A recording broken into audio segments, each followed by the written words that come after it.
Have you ever heard knocking inside your wall? And what if the thing knocking knew your name? Story time. Ethan was 12 years old when it started. His family had just moved into an old house at the edge of a small town. The house was cheap, too cheap. His father called it a lucky deal. His mother said the place felt strange. Ethan thought it was perfect. It had a big attic, a dark basement, and long halls that echoed when he walked through them. The first week was normal. The second week was not. At exactly 3:33 every morning, Ethan woke up to the same sound. Knock, knock, knock. The sound came from inside the wall beside his bed. The first night he ignored it. The second night he covered his head with a blanket. The third night he pressed his ear against the wall. Someone knocked back. His heart almost stopped. He stepped away. Then a voice whispered from inside the wall. Ethan. The voice sounded like a little girl. A scared little girl. Ethan, help me. He ran to his parents' room. His father checked the wall. Nothing. His mother checked every room. Nothing. The next morning, his father blamed old Pipes, but Ethan knew Pipes did not know his name. That night, he stayed awake. At 3:33 a.m., the knocking returned. Knock, knock, knock. Then came a new sound, scratching. Something was dragging its fingers through the wall.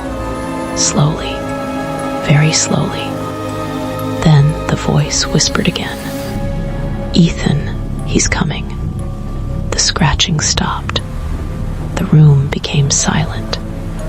Then something slammed against the wall so hard that a picture fell to the floor. A crack appeared in the wallpaper. And for 1 second, Ethan thought he saw a small eye looking at him through the crack. Then it disappeared. The next morning, he told his father. His father became angry. He grabbed a hammer and smashed the wall open. Dust filled the room. Behind the wall was empty space. No pipes, no wires, no hidden room, nothing.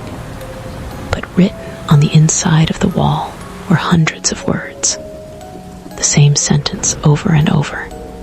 Don't let HIM out. Ethan's father painted over the words and laughed. But that night, the paint peeled away by itself. Every word returned, and one new sentence appeared. Too late. A cold wind moved through the house. Every door slammed shut at the same time. His mother screamed downstairs. When Ethan reached the kitchen, every cabinet stood open. Plates covered the floor. Glasses were broken. And on the refrigerator, someone had written 3 words. He found US. Nobody slept that night. The next day, an old neighbor knocked on their door. She looked terrified when she learned their address. You live there, she whispered. Then she told them a story. 30 years earlier, a family had lived in the same house. They had a daughter named Lily. One night, Lily vanished. Police searched everywhere. Nothing. No body. No clues. Only one thing remained.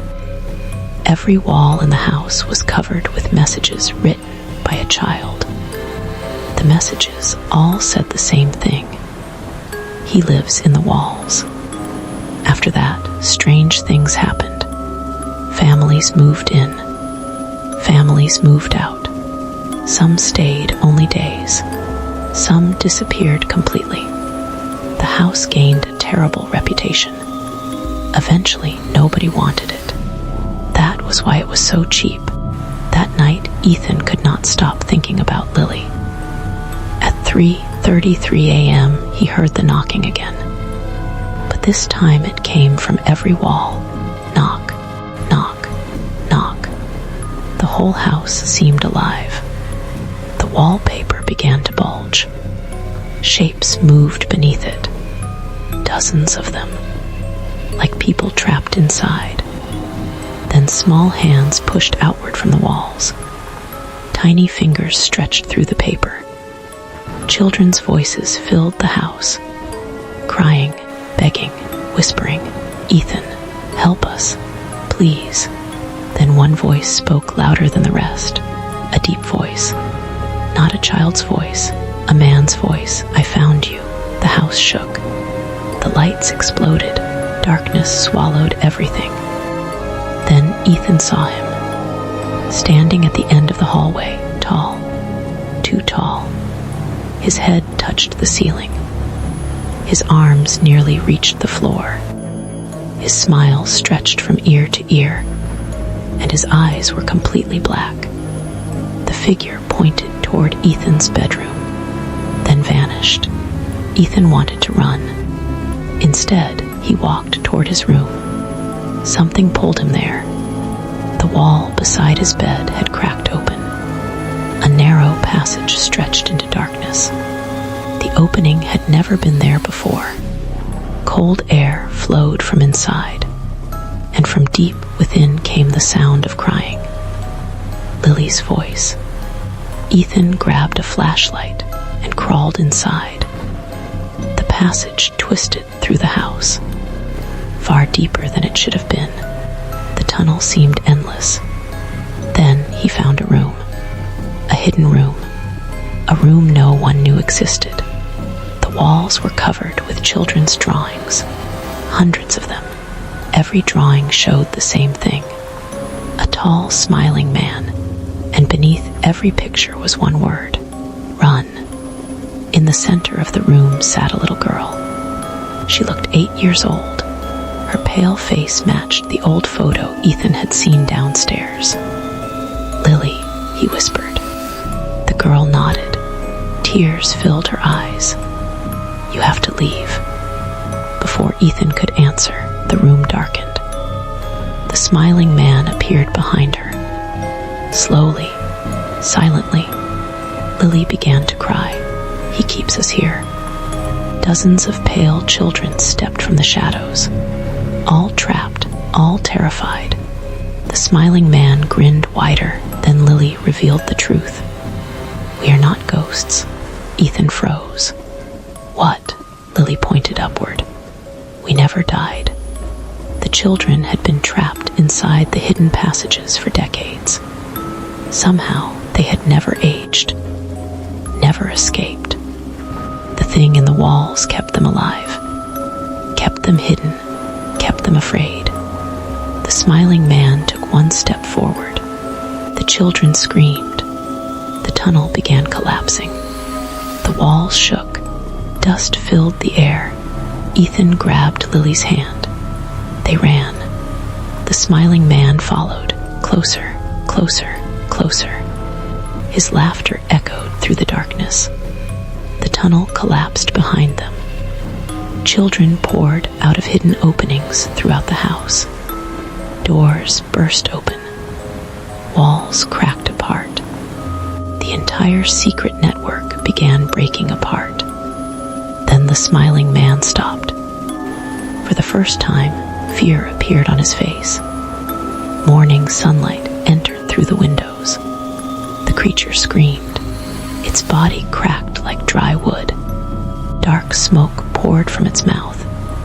Then it shattered into dust. The house became silent. Police arrived. Rescue teams arrived. News crews arrived.